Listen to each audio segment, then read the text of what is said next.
Good morning, buenos dias, and welcome to the First Unitarian Church of San Antonio. Our weekly worship is where we connect, share information, and inspiration. My name is Chris Lopez, and I first became a member of this church in 1988. I'm also a member of the choir. Our faith is all-inclusive, and all means all. We strive to enact a universal love that binds us in mutual care and affection, especially in our words for justice for our planet and for all its people. Let us bring to mind the many different homelands of our ancestors and be grateful that we can join here in beloved community, owing in part to their journeys. Let us recognize San Antonio, also called Yanawana, is the homeland of the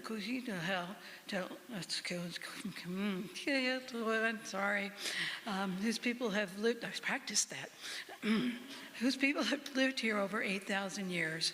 Their descendants, knowledge keepers of this area, still struggle for the right to participate in decisions that affect their people, property, and sacred heritage sites.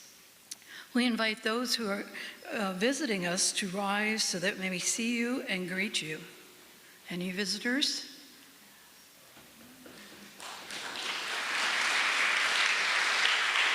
Welcome. Welcome, welcome. If you're interested in becoming a member of this community, please ask any member or staff. Any of us can help you join the community. We have a membership book that you sign, and we also ask you to make an annual contribution to help fund the ministry. If you're new to us or visiting for the first time, we welcome you to fill out a yellow visitor's card. We'd like to get to know you and follow up with you. Wherever you are on your life's journey, we hope that you will find a place with us. Now, we reserve the last 2 rows of pews for visitors, latecomers, and those who are mobility challenged. We want to ensure that you find a place to sit easily. We also draw attention to the parking area spaces reserved for visitors.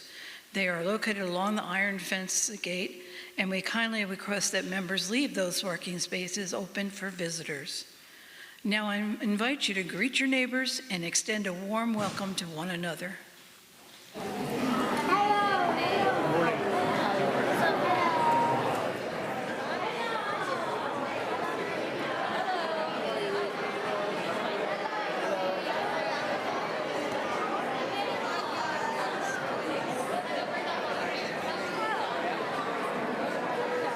Chicken butt.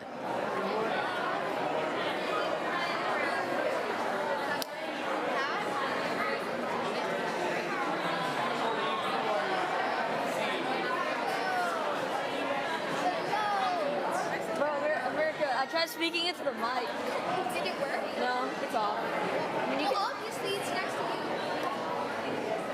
Well, if you want to, go ahead and speak into it. It's off. Do it. It's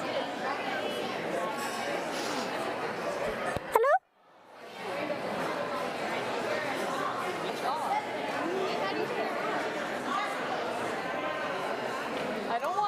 I wonder what happens if we turn it on.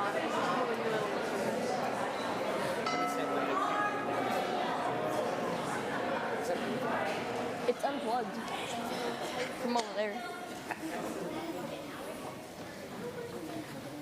No, it's all the way over there.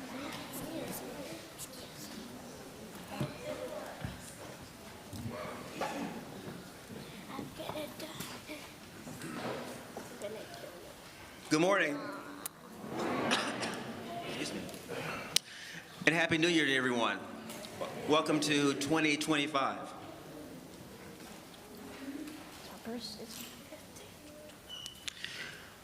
I'm Xolani Kacela, he, him, XK pronouns, and I welcome you to this beautiful community on Sunday morning. It's going to dry all of a sudden.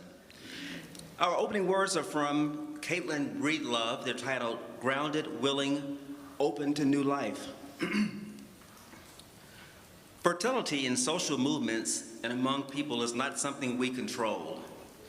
We cannot make new life like we make plans or money. It's hard to be fertile when you are not grounded. Fertility is about making new life that becomes self-determining. that does not belong to us. If we drain ourselves as leaders, we don't have what that takes. If we drain other leaders of time and energy on busy work, we should not be surprised when they don't have the power to create. Excuse me, let me get some water.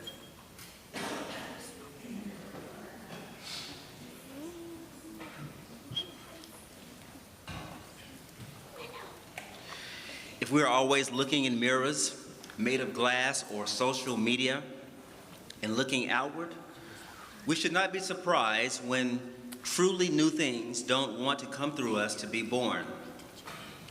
May we be fertile in movement building, grounded, open to new life. As we kick off the new year together, may we be open to all that life presents us, and may we be prepared to act responsibly and compassionately. As we light our chalice, may it be so because we make it so.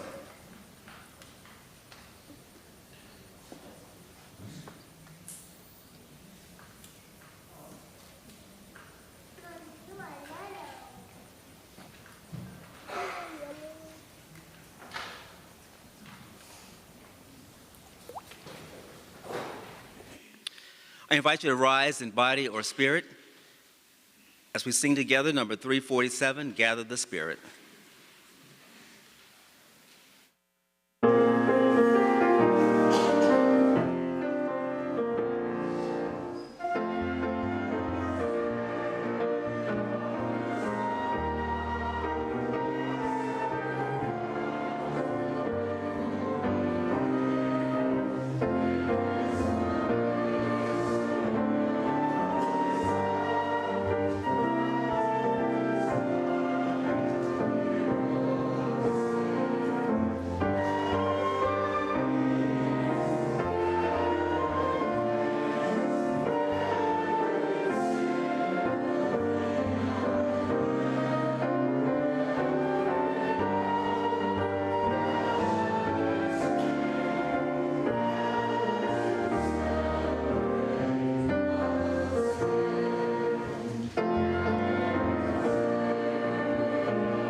As Unitarian Universalists to build the beloved community where we are welcome as blessings. Let's recite the covenant that articulates our promises and binds us together. Please read together. Love is the doctrine of this church. The quest of truth is a sacrament, and service is its prayer. To dwell together in peace, to seek knowledge and freedom, to serve humanity and fellowship, to then and all souls grow into harmony with the divine. Thus we covenant with each other. El amor Sacratina Iglesia, su sacramento es la sacrament de la verdad, y su oración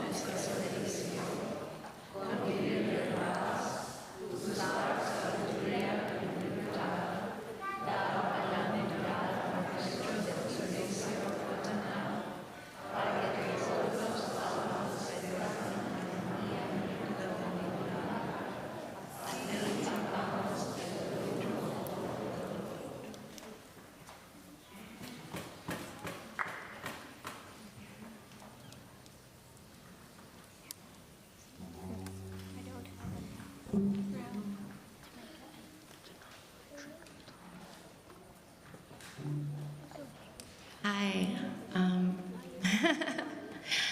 I'm Esperanza. Today I'm going to sing an original song, and Susan suggested that I tell you a little bit about it. I'm a little nervous. This is the first time I'm playing electric guitar in a performance, so bear with me.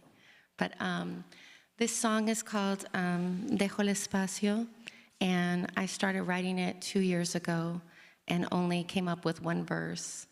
But in the past month, a second one came, so I thought, it's kind of what the song's about, to leave space for things to grow. And yeah, that's it.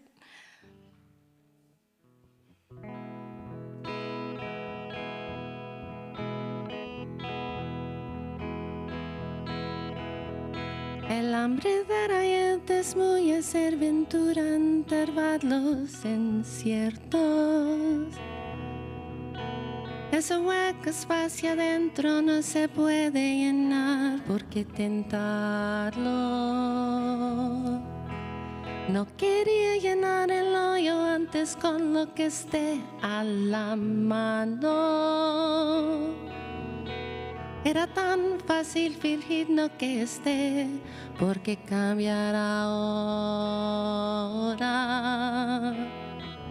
Dejo el espacio para ver lo que va a crecer. La naturaleza aborrece el vacío,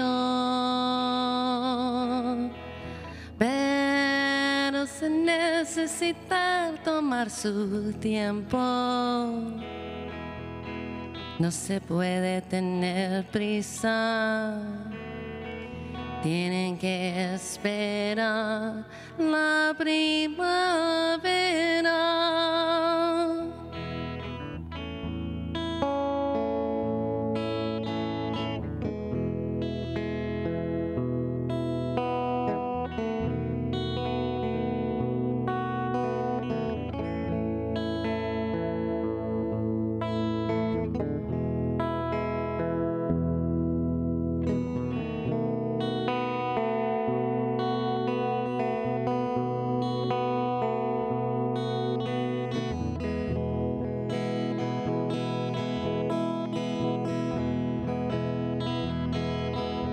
Aunque ahora todo el campo se quede muro y sombrío, toda la vista no se puede ver solo con los ojos. Abajo de la tierra es un cuento, se ha colorado. Y si escuche bien se puede oír que viene vida nueva. Dejo el espacio para ver lo que va a crecer. La naturaleza aborrece el vacío, pero se necesita tomar su tiempo. No se puede tener prisa, tienen que esperar la primavera.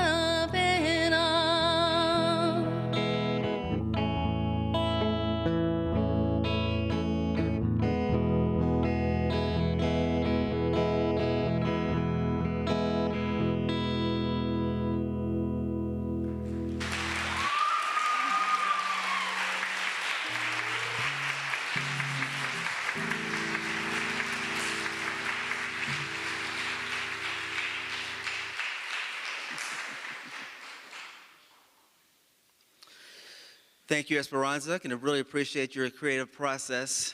2 years, and it paid off beautifully. I think that's what we all need, is persistence. Now is the time for us to engage in our weekly ritual of lighting candles. We invite you to come forward and light the candle. The host at each table will hold the candle for you upright. Tim, can you demonstrate? and they will invite you to, they'll hand you a candle, or you can grab one, and then you'll light it as such. Remember, this is not just an act. We're doing this with intention. It is something to bring to heart and mind the call that we have to be people who share love in the world and to carry our light of Unitarian Universalism into the world with us. So as you come and practice this beautiful ritual, please be mindful that you're to carry your light from this space into other spaces beyond our four walls. Please come and engage and enjoy this ritual.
Light comes in many forms, and we have many expressions of light this morning in our community book of life, as well as a few expressions of despair or grief.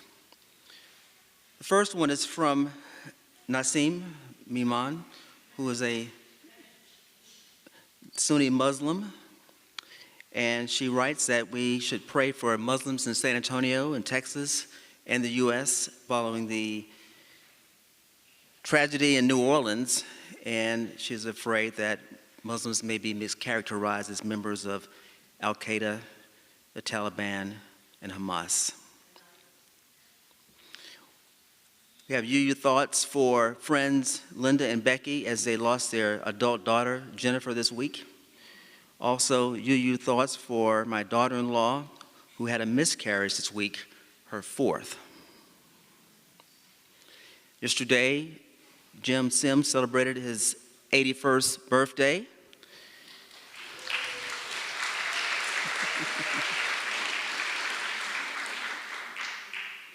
And because his children and grandchildren live in other cities, he's grateful for his first UU family. We all are. Happy birthday. Holding our friends in New Orleans dear in our hearts, friends of the 30 years that they were there, friends that they know are hurting, from Patty and Johnny Stout. Thank you for all your spiritual encouragement and support. Special thanks to the people who showed up to pack and move me to my new place, and especially the person who slipped me a 20 spot, and that's from Rose. 2025 has started with a bang. Looking forward to seeing what the new year brings. Meanwhile, I am enjoying the therapeutic joys of cleaning clutter, physical, electronic, mental, and emotional. Happy New Year from Debu Dasgupta. Happy New Year to you. And grateful to have my mom, Dora Bahanda, here with me this morning, and that's from Ruth. I'll see Ruth in there somewhere here. Welcome. I invite you to join me for a moment of prayer and meditation. I invite you to center yourself and find your breath. Relax your body. Take the weight off your shoulders. Feel the presence of others around you and the spirit that flows through this place. Eternal Spirit of love, we begin by acknowledging the life of former President Jimmy Carter, who was a beacon of hope for people throughout the world. We also acknowledge those killed or hurt in the New Orleans mass casualty. Let us take a moment of silence.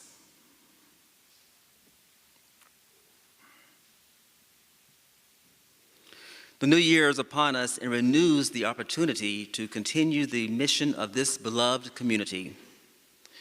May we be mindful of our commitments to this church, its people, and our promises to serve others and spread the good news of Unitarian Universalism beyond these walls. Remember those who are hurting emotionally, psychologically, physically, financially, socially, neurologically, and silently. In this shared ministry that we create in real time, we invite those who care and those who need care to reach out to each other and meet the needs that can only be met through intentional connection. May each of us take time to reflect on our natural gifts and our acquired talents and skills, and find a way to make those come alive in service to the world. We ask these and the prayers of our hearts into the silence.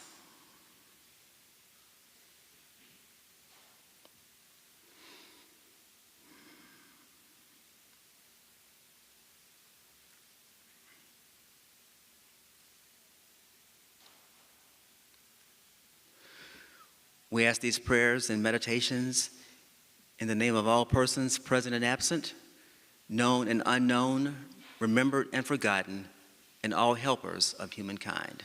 Amen, Ashe. And may it be so, because we make it so.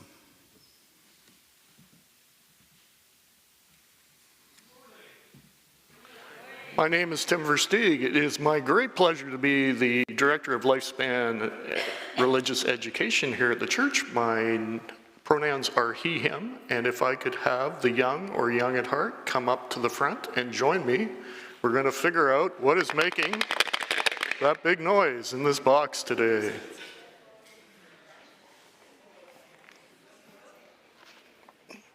Good morning. Something. Something. Yeah, it is something. Yeah, you can't make that noise with nothing, can you? Yeah, so I'm basically guessing everything. Oh, okay, okay. So today is the first Sunday of the new year. What year is it? Anybody know what year it is? 2025. 2025. Yes, that seems kind of crazy, I think, to some of us that we're that far along. Play 4 of my times. Yeah, sometimes it's hard to remember in the first few days. So this month, we are talking about stories. And someone once said there's only really 2 kinds of stories. A stranger comes to town, or somebody goes on a journey.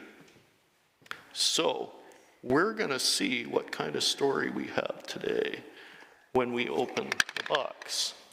Now, does anybody have a guess what's in the box? So we got marbles as an idea. What? A plastic book.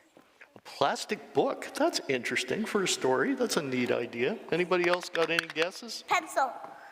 Pencil. That was what was in the box in classes this morning, wasn't it? Yeah, I didn't put a pencil in this one. I didn't want somebody to think it's the same thing. Everything. Everything. Well, kinda. A book. Marbles? Then. Marbles is probably the closest. Any last guesses before we look? It's a rock. You're right. It is a stone. Well done. So this morning, we are going to tell a story with a stone. And this is an old story. And it's been told in a bunch of ways. And I've told it a few times. And I'm going to tell it maybe in a little bit of a different way today. So this is just a plain old stone, right? Pass it around. Anything fancy about that? Just a plain old stone. It's sparkly. It is a little sparkly. It's been polished. So often, if a stone is in a river long enough, the water will make it nice and smooth. It has like a little crack in it. Well, there's a little crack in it, but it's a pretty basic stone, right? They did. That's okay. They don't need to. Do you guys want to touch it? You can come and touch it. You're okay. We're good. So once upon a time, a stranger came to town. So that's that kind of story. And he'd been traveling a long time, and he was very, very hungry. And so he comes into this town, and he was kind of surprised because even though it was a lovely evening, nobody was on the streets. Nobody was out. Nobody was in the yards, nobody was in the park, nobody was down by the river he went by. And he wondered what was going on. And as he walked by the houses, he could see all these blue lights in windows from televisions. And he could see all these flashing lights from video games. Nobody was outside. They were all inside by themselves, looking at screens. So he was getting pretty hungry. He'd been on the road for a while. And the stomach started to growl louder and louder. You know what noise it made? It went. It went borborygmi. Do you know why it went borborygmi? Because that's the scientific name for stomach growling. So it went borborygmi. And he decided he was going to knock on a door and see if somebody would give him some food. So he knocked on the first door, and he asked them if they could spare any food for a hungry traveler, and the person at the door seemed kind of annoyed to have to get up from his TV, and he said, "I barely have enough food for myself." And then he closed the door. And he tried the next door, and the next. And in every case, the people said they just had enough for themselves and no extra. As he came to the last door, he thought, this isn't working. So I'm going to have to try something different. So he asked the last person if he could borrow a pot. And they said, as long as you bring it back, and I want a deposit. So he gave him $5, and they said, I'll give you your $5 back when you bring back the pot, as they often do. And he said, I'm just going to take it down to the river, and I'm going to make, can I have my rock back? Stone soup. And he had a very special stone. And he put it into the pot, and he put some water from the river into the pot. And he found some wild herbs, because there were some, mint and stuff around, and some maybe some chives that grow pretty wild. Herbs are things that flavor stuff. So parsley and basil and all sorts of stuff that makes spaghetti sauce taste good. Okay? Make sense? Yep. So the other thing with herbs is they're aromatic, which means they smell. So people started to hear, or to smell, this soup. So far, it was a bunch of herbs in a rock. But this guy that was watching the TV in the first place could smell this wonderful aroma. So he went out and he said, oh, that soup smells wonderful. Could I have some? He said, well, it's not ready yet, but you know what would make this really, really good soup is if maybe you had an onion you could put in with it. The guy said, oh, I can spare an onion, sure. So he brought back an onion. And then the person from the next house came. They said, oh, that soup smells wonderful. Well, it's not ready yet, but do you have anything you think we could put in there? What do you think the next person might have brought for the soup? What's good in soup? Tomato. Carrots. Next person brought carrots. Salt. Tomatoes.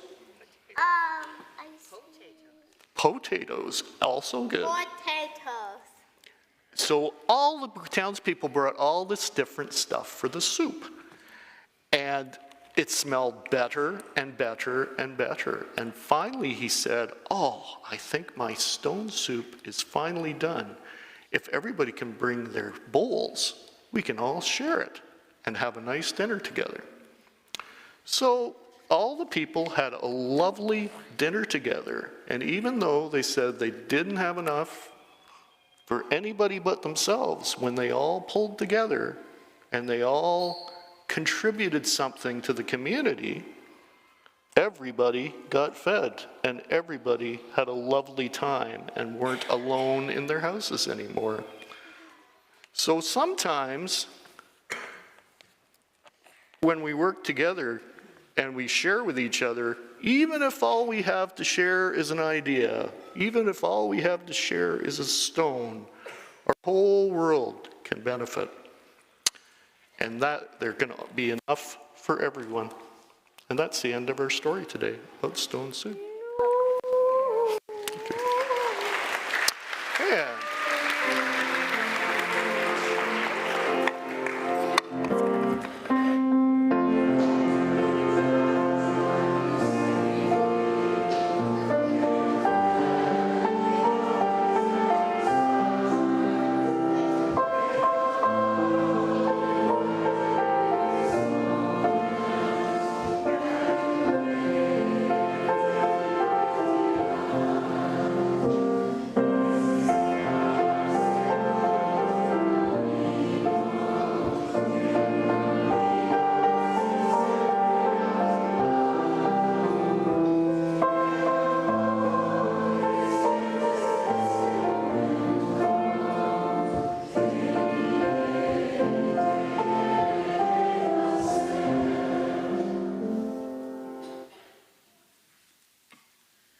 Mistakes were made, but not by me. Why We Justify Foolish Beliefs and Decisions and Hurtful Acts by Carol Tavris and Elliot Aronson. Of all the stories that people construct to justify their lives, loves, and losses, the ones they weave to account for being the instigator or recipient of injustice or harm are the most compelling and have the most far-reaching consequences. In such cases, the hallmarks of self-justification transcend the specific antagonists, lovers, parents, friends, children, neighbors, nations, and their specific quarrels, a sexual infidelity, a family inheritance, a property line, a betrayal of confidence, or a military invasion. We have all done something that made others angry at us, and we have all been spurred to anger by others who have done what others have done to us. We all have intentionally or unintentionally hurt another person who will forever regard us as the villain, the betrayer, the scoundrel. And we have all felt the sting of being on the receiving end of the act of injustice, nursing a wound that never is fully healed. The remarkable thing about self-justification is that it allows us to shift from one role to the other and back again in the blink of an eye without applying what we have learned from one role to the other. Feeling like a victim of injustice in one situation does not make us less likely to commit an injustice against someone else, nor does it make us more sympathetic to victims. It's as if there's a brick wall between those two sets of experiences, blocking our ability to see the other side.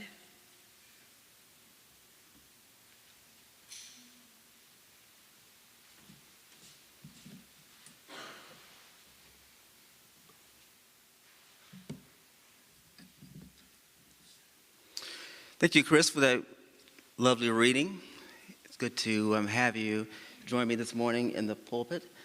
We had a great time together, Chris, George, and Michael and I, at the Thanksgiving dinner we had here. So it's good to be breaking bread of another sort this morning. And it's great to see all of you all. Hope you had a great holiday season, Christmas, New Year's, and bring it in a way that makes you feel your best self. Today we're talking about resolutions revolution, how to flip the script on 2025. Over the holidays, I resolved to reconnect with friends that I hadn't spoken to in 2024, to read a novel and the New York Times Lives They Lives episode, and to work on my YouTube channel. I accomplished all 4 resolutions: 15 friends, 1.5 books, the 24 New York Times bios, and 3 YouTubes. So for resolutions, I'm good. No more resolutions for me. My wife and I used to do this year-end relationship progress report, sort of a report card on how we were doing in the previous year. And we would talk about 3 things that went well for us, things that we thought maybe need some improvement, and then what was the steps going forward. And it gave us something to look forward to during the coming year. But we were getting all A's, we're giving each other all A's, so we kind of iced that project. Here's a story I want to share with you, one that unfolded at a coffee shop that I was in last week. I overheard 2 young friends with their hands wrapped around their warm mugs, deep in conversation about the year ahead. One said, "I'm so tired of failing at my resolutions." Her voice was heavy with these expectations that January brings. Last year was gym membership and meal prep. The year before was meditation and journaling. And it's like I keep trying to become this perfect version of myself, but I just end up feeling worse.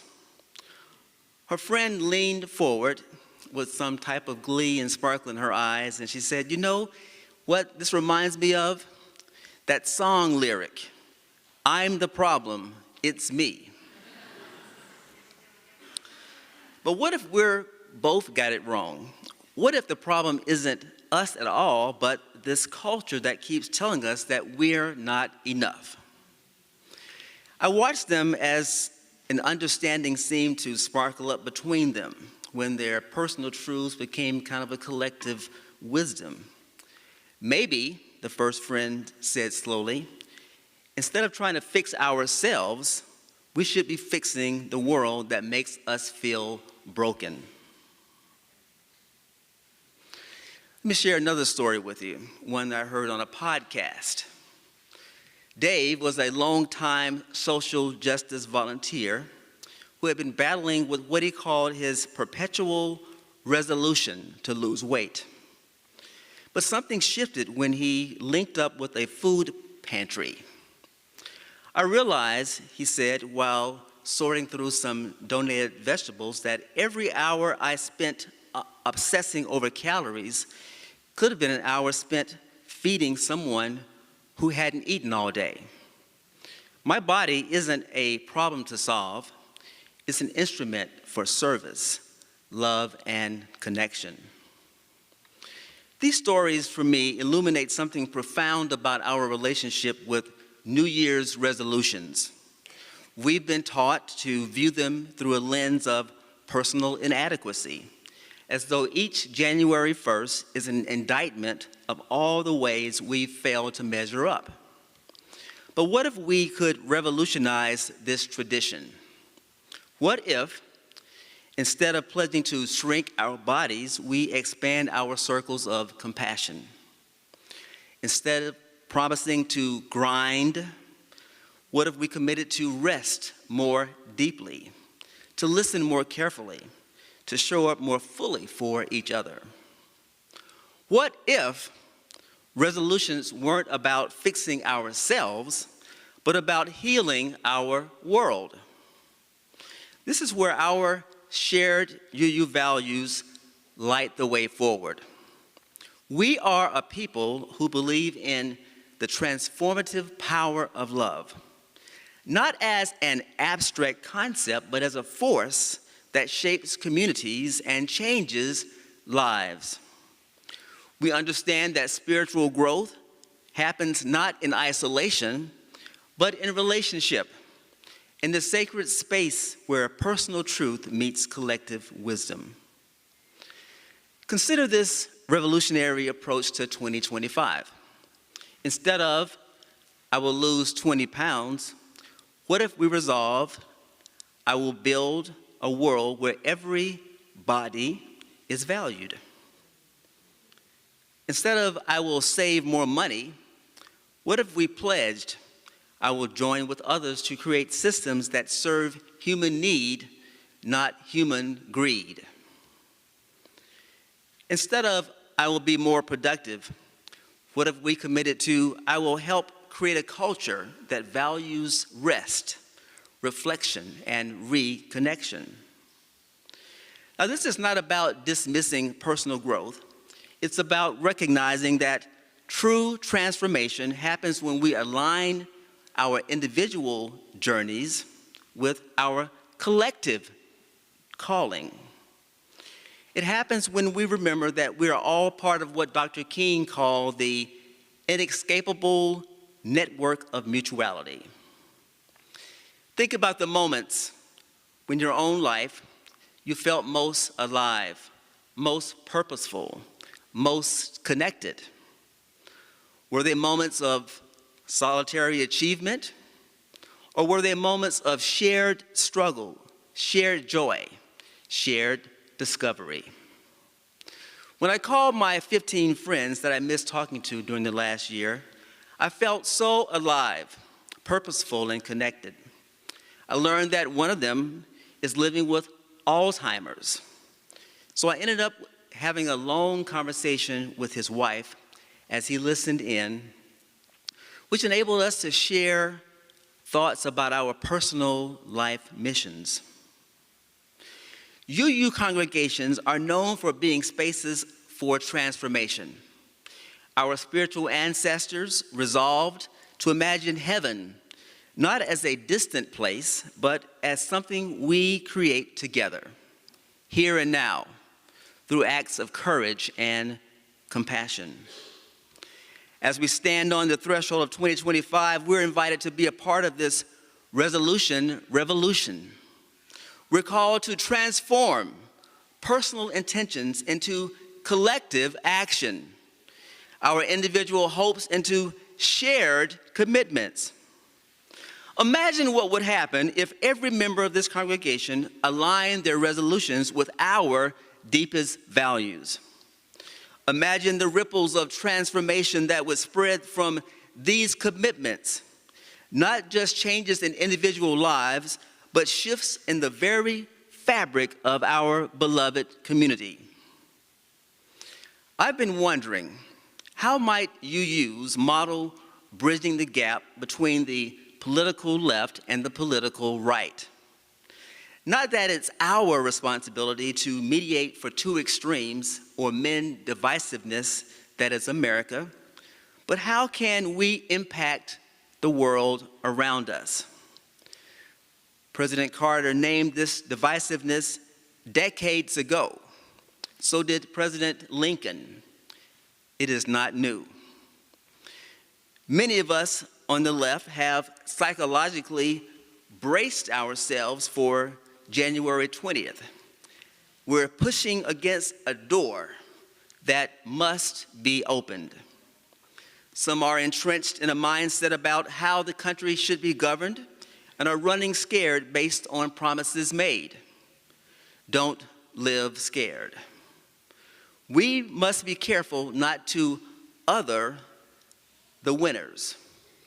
Tavares and Aronson, in their instructive book, their marvelous book, Mistakes Were Made, But Not By Me, is a book that transformed my life over almost 20 years ago. It showed me that hiding my mistakes and failing to own my decisions for fear of looking weak was a total waste of energy, disastrous to my mental health, and the opposite of freedom. For our purposes today, they highlight the consequences of self-justification, and they're right. We have all done something that made others angry at us, and we have all been spurred to anger by what others have done to us.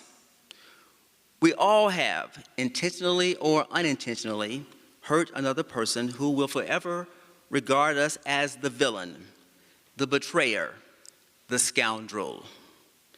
And we have all felt the sting of being on the receiving end of an act of injustice, nursing a wound that never seems to fully heal. Perhaps the left's task for January 20th is surrendering the idea that those who voted for 47 intended harm and don't care about democracy. This idea borders on perceiving that an injustice happened on election day. In truth, no one knows what will happen. I watched the film Conclave over the holidays. Has anybody else seen Conclave? A few hands. There's a 2-minute homily in it that just blew me away. Addressing the cardinals at the Vatican, Ralph Fiennes' character spoke to that present situation and to ours. And I will quote that short homily. To work together, to grow together, we must be tolerant. No one person or faction seeking to dominate the other. The church's greatest gift is its variety. It is this variety, this diversity of people and views, which gives the church its strength. Over the course of many years in service to the church, let me tell you, there is one sin which I have come to fear above all others. Certainty. Certainty is the great enemy of unity. Certainty is the deadly enemy of tolerance. Faith is a living thing precisely because it walks hand in hand with doubt. If there were only certainty and no doubt, there would be no mystery and therefore no need for faith. End quote.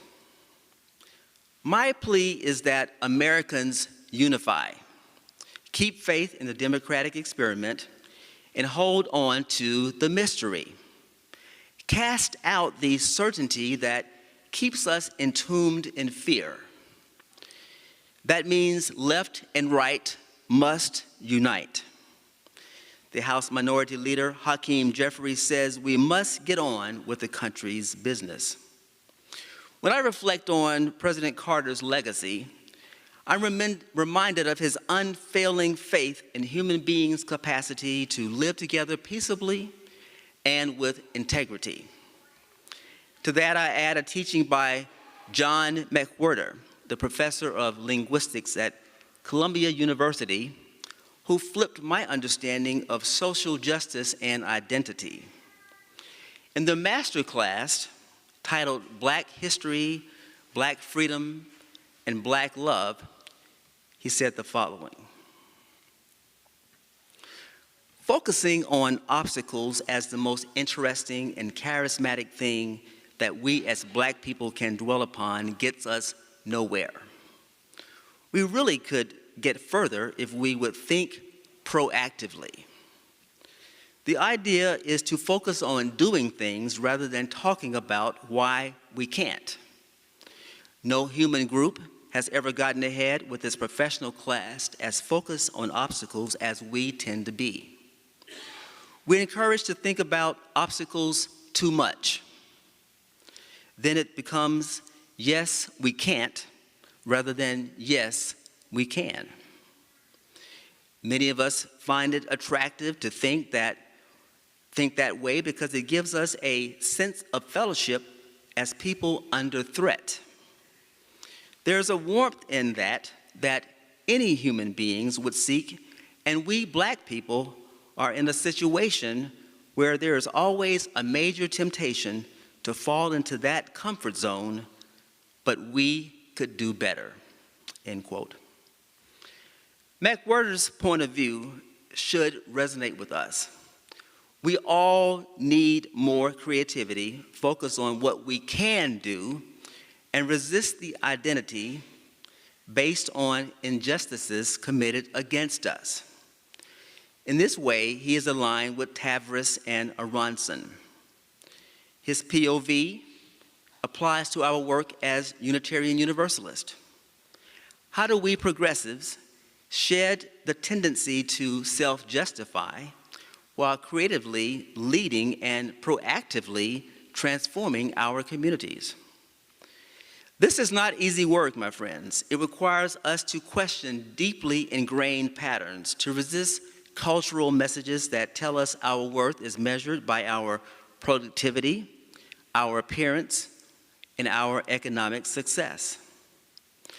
This resolution asks us to be vulnerable, to admit that we need each other, to acknowledge that our individual healing is bound up with collective liberation. Remember those friends in the coffee shop? They left that day with a different resolution: to start a community garden in their neighborhood. I wouldn't be surprised if they've already gathered a group of neighbors, found a plot of land, and started planning for spring planting. Before I let you go, I invite you to take a moment of silence. Think about the resolution that's been weighing on your heart.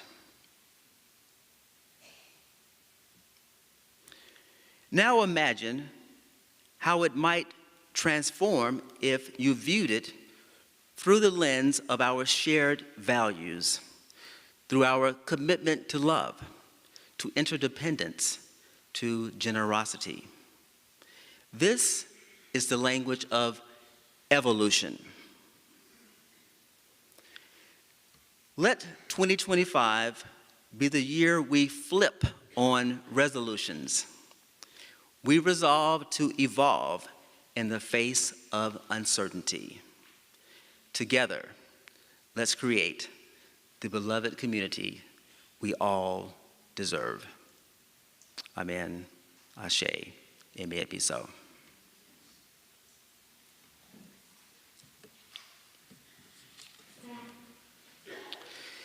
It is now time for our invitation to generosity.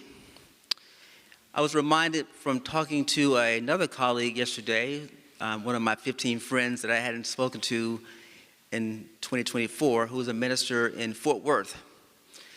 And he reminded his congregation that their livelihood and ability to live forward into the next generation depends on everyone's generosity. And one way to think about being generous is to think about where would San Antonio be if this community didn't exist? Where would we be? We need this community to go forward into the future. And we are a self-funded congregation, meaning that all of the ministry depends on your generosity. So in 2025, I want to make a special plea to all of us to dig deep, to think about where we would be if this church didn't exist here in San Antonio, and allow that to motivate you and to incentivize you to give as generously as you can, and then some. I invite the ushers to come forward. The offering will be given and received.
We give thanks for all your gifts that make this the beloved community, all your time, talent, and treasure. And we always say, if your presence is all you can give, that is enough. Blessed be.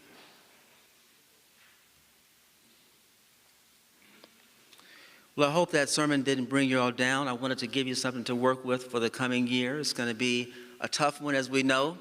So we're going to fire this place up with our closing hymn, 1028. The Fire of Commitment. I invite you to rise in body and or spirit as we sing together.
remind you that January 9th has been declared a day of mourning for our fallen President Jimmy Carter, and that Tim and Catherine Purrs are holding Turning Point after the service today. Thanks to our musicians, to Stephen, Patty, Jaime, and Esperanza for making the music so beautiful today, and to Chris for joining me in the pulpit. Our closing words. As we look to the new year, remember these words by the Reverend Kayla Parker. We choose different todays, are making different tomorrows, and have different past. Yet we also share a common history, and now we are a part of each other's todays and tomorrows as well. Keep your head up and your heart open. Go in peace and serve the world. Amen.